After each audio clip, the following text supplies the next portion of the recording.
Semesta alam ini tidak akan ada kalau tidak ada Muhammad sallallahu alaihi wasallam. Kalau memang dia orang yang paling dicintai, kenapa kakinya berdarah sampai terompah kayunya basah? Datang Jibril alaihi salam, ya Muhammad, kalau sampai menetes darah itu ke tanah, kuratakan Taif itu semuanya hancur.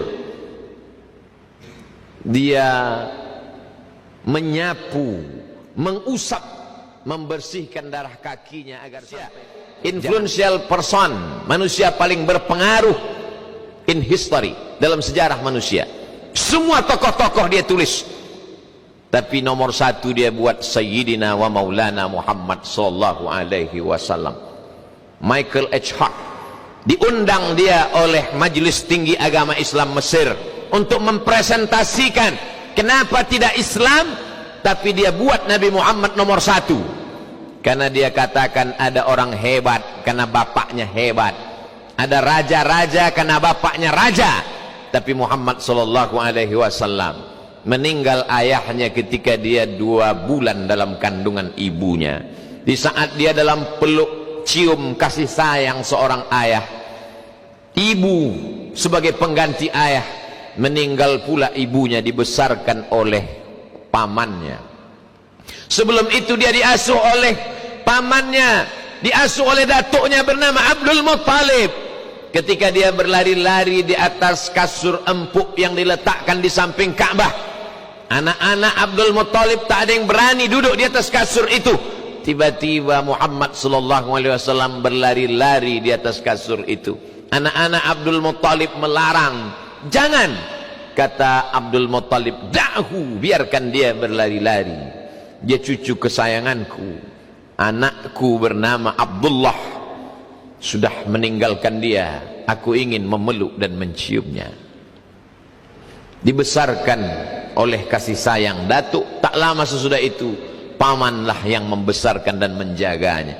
Tapi di saat dia perlu kasih sayang, dukungan seorang paman, saat dia membawakan dakwahnya untuk mengatakan la ilaha illallah, di situ pula lah paman itu meninggalkannya. Istri tercinta Khadijah Al-Kubra pun di tahun yang sama meninggalkan dia. Tapi dia tetap bangkit karena dia tidak kuat karena manusia. Dia kuat karena dia bersama dengan Allah. Siapa saja yang bersama dengan Allah maka dia akan kuat. Saat mereka berada di dalam gua, diabadikan dalam Al-Quran, idhuma fil ghari, ketika dia bersama dengan sahabatnya Abu Bakar Siddiq, idh yaqulu li sahibihi, dia berkata kepada sahabatnya, la tahzan, la tahzan, jangan kau sedih, la tahzan, jangan kau cemas, la tahzan, jangan kau takut, innallaha ma'ana, Allah bersama kita. Bersama dengan hartamu kau akan dihormati orang, setelah hartamu hilang kau akan diinjak. Bersama dengan kekuasaanmu kau akan dimuliakan orang, sampai masanya kau tak lagi berkuasa, kau diremehkan, disepelekan orang. Bersama kau dengan Allah, Allah tak akan pernah mati. Hayyun la yamut, man kana ya'budu Muhammadan fa inna Muhammadan qad mata. Siapa yang menyembah Muhammad, sesungguhnya Muhammad mati. Man kana ya'budullah, siapa yang menyembah Allah, fa innahu hayyun la yamut, Allah maha hidup tak akan mati. Siapa dia? Allah. Adakah Tuhan selain dia? La ilaha illa huwa. Apakah dia hidup? Al-hayyu, dia maha hidup. Apakah dia mengatur hidup kita, mengatur rezeki kita? Al-qayyum, dia mengatur. Tidak ada bumi yang basah, tak ada bumi yang kering, tak ada ranting yang patah, tak ada daun yang jatuh, kecuali atas kehendak dan kuasa dia. Innama amruhu idza arada syai'an ayyaqula lahu kun fayakun. Itu yang diajarkan Muhammad sallallahu alaihi wasallam. Hari ini hampir setengah dunia dikuasai oleh umat yang diajarkan tentang kelembutan dan kasih sayang. Satajiduna rijalan fis sawami', kalian akan bertemu dengan pendeta-pendeta di rumah-rumah ibadah tidak Islam, non muslim, tak menyembah Allah. La ta'ridu lahum, jangan ganggu mereka, jangan ganggu pendeta-pendeta. Khutbahnya ketika melepas pasukan, dia tidak berkata hancurkan, ratakan dengan tanah, bakar, bunuh. Satajiduna rijalan fis sawami, Kalian akan bertemu dengan pendeta-pendeta di rumah-rumah ibadah. La ta'ridu lahum, jangan ganggu mereka. La taqtulu sabiyan murdi'ah, jangan bunuh anak kecil yang sedang menyusui. Wala syaikhan faniya, jangan ganggu orang tua renta. La tahdimu buyutan, jangan hancurkan rumah karena rumah tak bersalah. La ta'qiranna nakhlan, jangan cabut pohon korma. La taqta'unna syajaratan, jangan potong pokok kayu. Dulu mereka kalau berperang hancurkan rumahnya, bakar pokok kayunya, hancurkan kurmanya biar mereka tidak makan. Dia datang dengan ucapan wa ma arsalnaka illa rahmatan lil alamin. Dia bisa saja memanggil Jibril, Mikail, Israfil, Israel, malaikat maut untuk meratakan musuh-musuhnya. Ketika giginya patah, pelipisnya berdarah, sahabat-sahabat meminta. Setiap nabi punya do'awatun mustajabah. Ada doa yang mustajab, ada doa yang makbul. Memintalah ya Muhammad, inilah masanya.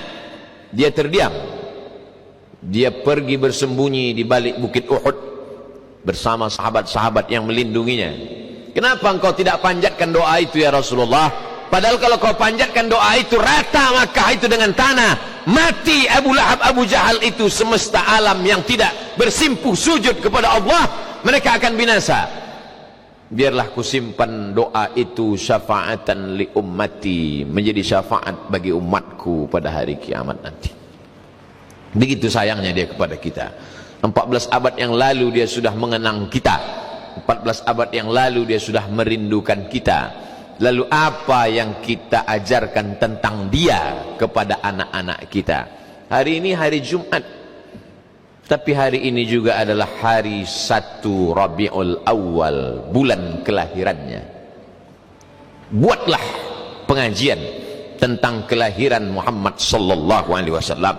Besok hari Sabtu, hari Ahad, bawa anak-anak ke toko buku, belikan buku sejarah Nabi Muhammad sallallahu alaihi wasallam. Kalau belum mereka baca, nanti sesudah kita mati, mereka akan buka, meleleh air mata mereka mengenang kita, membelikannya, dan dia pun akan ajarkan itu kepada anak cucunya. Kita tidak penulis buku, kita tidak ulama yang dapat bercerita tentang dia, tapi kita sudah mengenalkan orang yang luar biasa itu. Semesta alam ini tidak akan ada kalau tidak ada Muhammad sallallahu alaihi wasallam. Kalau memang dia orang yang paling dicintai, kenapa kakinya berdarah sampai terompah kayunya basah?